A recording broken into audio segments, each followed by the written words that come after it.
Olá, queridos, bom dia! E aí, bimestre novo, novas oportunidades de aprendizagem, novos momentos que nós iremos vivenciar. E eu sei que vocês já começaram a todo vapor desde a semana passada. Nós acabamos não tendo nossa aula por conta da prova que vocês fizeram, né? O Enem Interativo. Eu espero que vocês tenham abrilhantado com os resultados, tá bom? Que o primeiro ano já comece aí fazendo toda a diferença e que nos próximos anos nós consigamos fechar o ensino médio com chave de ouro. Hoje nós vamos falar sobre um movimento artístico com um nome completamente diferente. Nós vamos falar sobre a arte do rococó. E aí você poderia dizer assim, rococó? Que nome estranho! Como é que um estilo artístico recebe esse nome? Bom, como ele surgiu na França,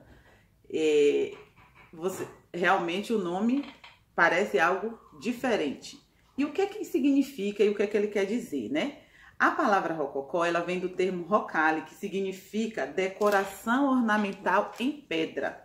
Então essa arte, ela era completamente decorativa. Ela tinha o objetivo e a função de decorar interiores de palácios e igrejas. Mas como foi que ela surgiu? Vamos entender um pouquinho. Bom, logo no início do século XIX, estava acontecendo a Revolução Francesa e esse estilo decorativo ele ficou conhecido como o estilo decorativo do rei Luís XIV. Por quê? Porque essa arte ela foi considerada uma arte aristocrata, porque envolvia realmente pessoas da aristocracia que tinham poder e eles queriam, na verdade, digamos assim, modificar um pouco o foco do que a arte estava produzindo naquela época. Então a gente vai ver o seguinte, para alguns artistas, para alguns críticos, esse estilo artístico, na verdade, é a continuação do barroco. Por que ele é a continuação do barroco? Por causa do estilo mesmo, por causa da suntuosidade, da exuberância, da forma como as obras foram produzidas, certo? Então, por se tratar de uma arte decorativa, você poderia me perguntar assim, professora, então, assim como no barroco ele foi uma arte religiosa, porque a gente viu que o barroco ele surge para reafirmar a fé dos cristãos depois da Reforma Protestante. Então, essa arte também tinha essa função? Essa arte também tinha esse objetivo? Não. Era uma arte, na verdade, que foi considerada por muitos artistas como uma arte superficial, né? Por que ela foi considerada assim? Por causa dos temas abordados em suas temáticas. Bem, ele era também de âmbito religioso, digamos assim, né? Quando se tratava da decoração de interiores de igreja, então é óbvio que ele tinha esse foco da religiosidade. Mas as pinturas também retratavam outros temas e eram temas superficiais para a sociedade. Por isso que ela ficou conhecida como uma arte aristocrata. Então, o estilo, a gente vai ver o seguinte, por surgir lá na Europa, na França, né? A gente vai ver que os temas que eram trabalhados nas pinturas retratavam cenas de brincadeiras amorosas, ou seja, retratava a questão da sexualidade. Inclusive, a gente vai ver que em algumas obras o nu era bastante retratado. E eles também tratavam temas profanos e erotizados. Então, por conta disso, a gente vai ver que ele é bastante criticado, ou encarado de uma forma completamente diferente dos demais estilos artísticos, certo?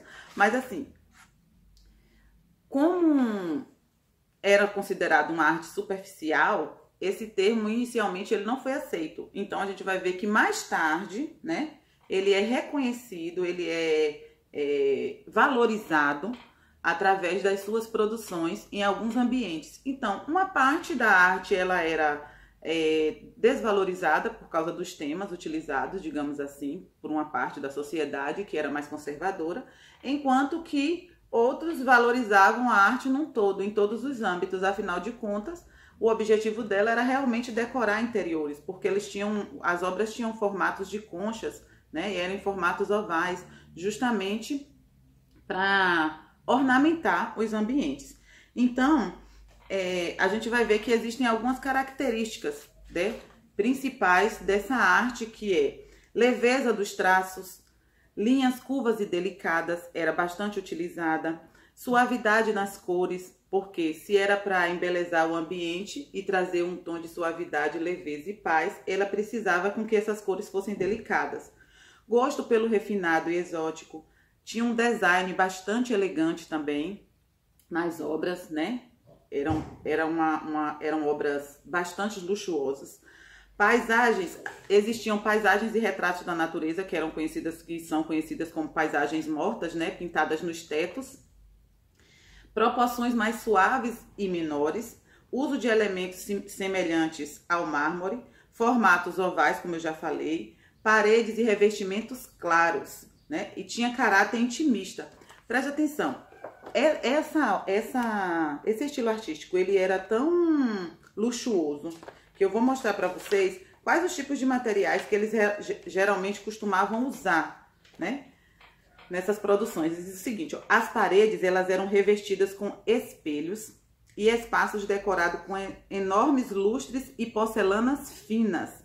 Os ornamentos que revestiam o teto e as paredes tinham a forma de laços, fitas, flores e conchas e eram elaborados com bastante delicadeza e com bastante detalhe.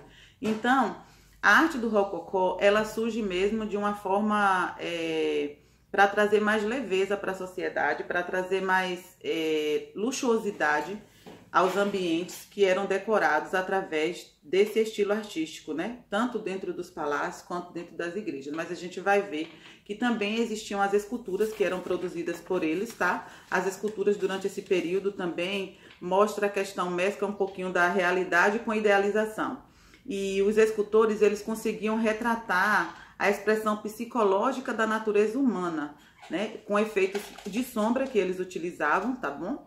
Para reproduzir a beleza das pálpebras dos olhos e tantos outros detalhes que eles enfatizavam nas suas produções. Então, esse movimento, né, em extensão ao barroco, trouxe bastante luxuosidade, tá, para alguns interiores, mas também trouxe um rebuliço na sociedade por causa das produções que eram feitas. Eu agora vou mostrar um pouquinho algumas imagens dessas obras que foram elaboradas por esses artistas. Prestem bastante atenção e até a nossa próxima aula. Beijos!